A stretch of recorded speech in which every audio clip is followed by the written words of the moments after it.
Duck in English. This is a popular mimetic folk dance originating from Surigao del Sur, which imitates the movements of a waddling and splashing duck, or the itik. Traditionally performed at social gatherings, it features short, choppy steps, arm flapping, and playful movements, often set to a quick rhythmic tempo. It is a celebration of nature and rural life, reflecting the Filipino penchant for creating art from daily life. Let's welcome the Itik-itik Dance!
Moves.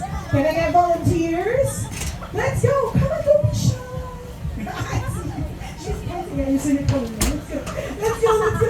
You too. Let's go. Come on. Any volunteers in the back? Give me 2 more volunteers. Let's go. Let's have some fun, everybody. Let's go over there. You can go up on stage, please. Kind of hot down here. Let's go up on stage with the Itik-itik ladies. Up on stage. Up on stage. Alright! We got more, alright! Spread out, you go in between them. Go in between them. Okay, ladies, show some itik-itik moves. What's the basic step? Spread out, spread out. Ate, go in between them. Come on. Okay, what's the first step? Ready? Go in between them so they'll copy. In between. Okay, ready? Go.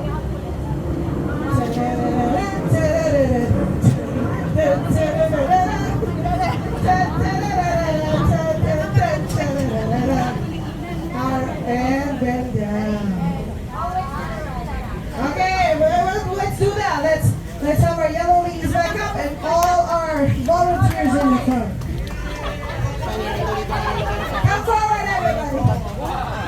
Okay, whoever has the best itik-itik moves, you guys vote and we'll have a prize. I don't know yet, but I need a sponsor for the prize for my itik-itik winner.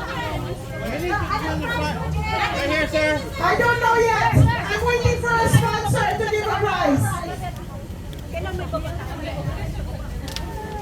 Play the music. All right.